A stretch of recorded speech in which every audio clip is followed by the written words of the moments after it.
Airlines with strong hedging programs also face the same issues as oil prices hit record highs. Southwest Airlines has most of its hedges set to expire by 2012. The airline will be 50% hedged next year, 30% hedged in 2010, and only 15% hedged in 2011 and 2012. At this point, Southwest needs to be thinking about its hedging beyond 2012, but with oil prices as high as they are, it's difficult to construct workable collars that give the airline flexibility in case prices decrease.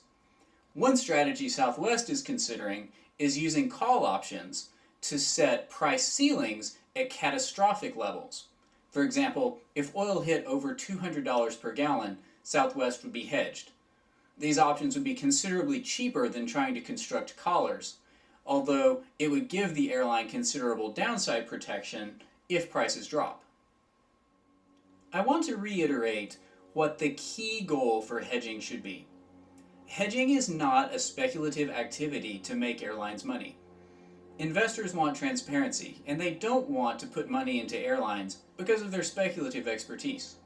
Fuel hedging should give airlines the flexibility to make good, long-term plans regardless of the price of jet fuel or oil.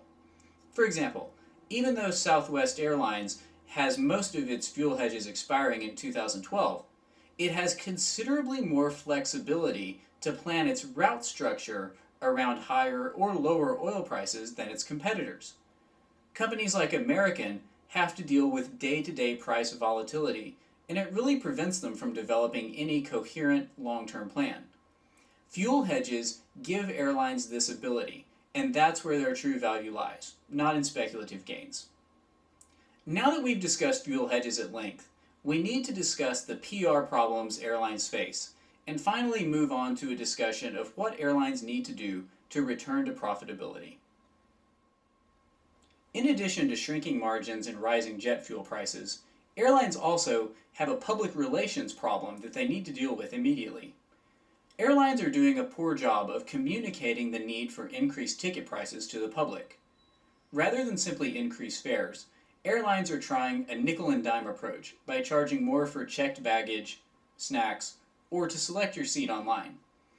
Customers are only going to become irritated by these tactics since they're assailed by high fuel prices in their cars, when they buy food, or when they go to buy most any product. Rather than be honest with their consumers, airlines are trying to hide behind these charges. Airlines have tried to convince customers that the number of passengers and the weight of their belongings impact the amount of fuel consumed on a flight. However, this simply isn't true. Passengers and cargo account for only 1 to 2% of an airplane's total weight at takeoff. The public perception of airlines probably reached a low point in December 2007. Several JetBlue flights were stranded on the tarmac of New York runways, and passengers were forced to endure up to 8 hours of running sewage, no food, and little water. Although the events weren't entirely JetBlue's fault, the public perception was that the company was not responsive enough. This is indicative of how customers view airlines in general. Customers don't trust what airlines say and view any airline fare increases with skepticism. This causes problems when the airlines have to be honest with consumers about the reasons behind price increases. Airlines need to focus on customer service and being attentive to the needs of its constituents. This way, it can be honest about the reasons for its fare increases, rather than trying to nickel and dime consumers and hope people simply don't notice.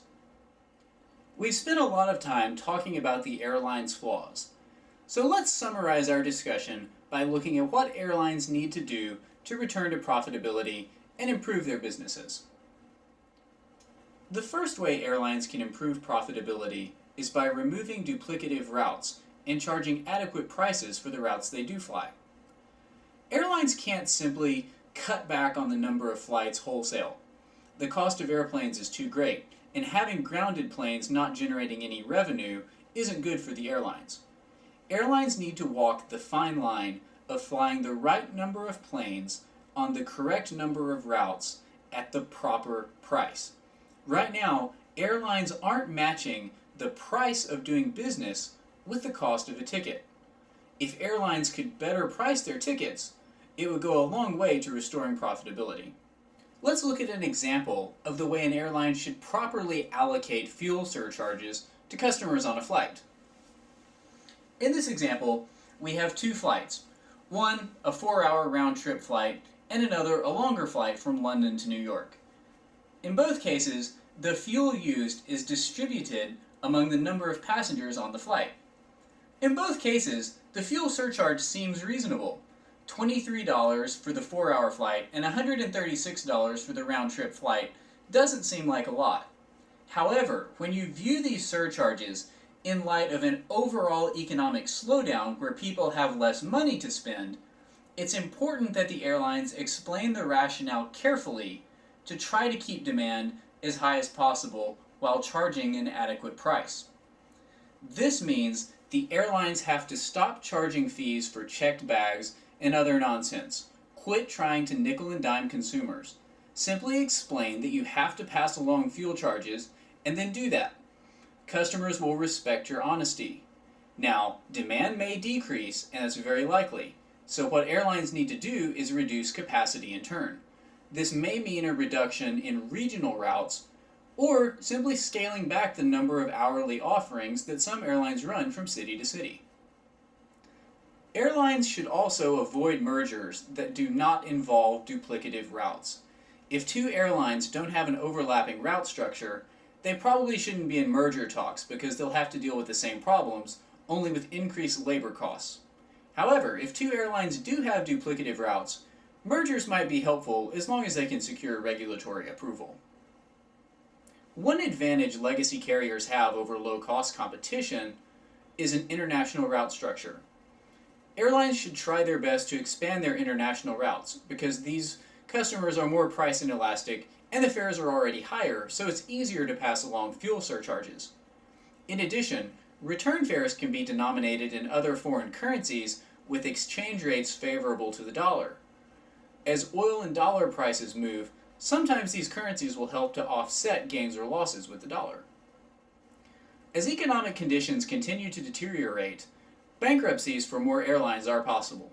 Since so many airlines have already declared Chapter 11 bankruptcy, many airlines may be forced to liquidate, leaving a consolidation of routes among the surviving carriers. It may be possible for airlines to sustain profitability simply by staying in business longer than their competition and absorbing some of the demand for routes from the liquidated carriers. Airlines should be careful in initiating hedging activities right now. If prices are to drop precipitously in the case of an oil bubble, it could be possible for airlines with collars to lose considerable amounts of money. However, it might be smart for airlines to set up caps for worst-case scenarios in case oil prices continue to rise. Finally, airlines need to focus on doing things for free that improve their public perception. Having courteous and friendly employees will go a long way to placate customers who are already being assailed with fuel prices and cost increases in a variety of areas. Even if airline systems don't allow employees to have a lot of freedom in how to handle customer concerns, employees can always be friendly, polite, and courteous. As you've seen from these discussions, airlines face a variety of challenges. However, I hope I've shown that managers do have tools at their disposal to try to remain profitable even in the most challenging conditions. I hope you've enjoyed this look at the airline industry, and after a break for the 4th of July, I'll be back to talk about the American automotive industry and the recent struggles of General Motors and Ford.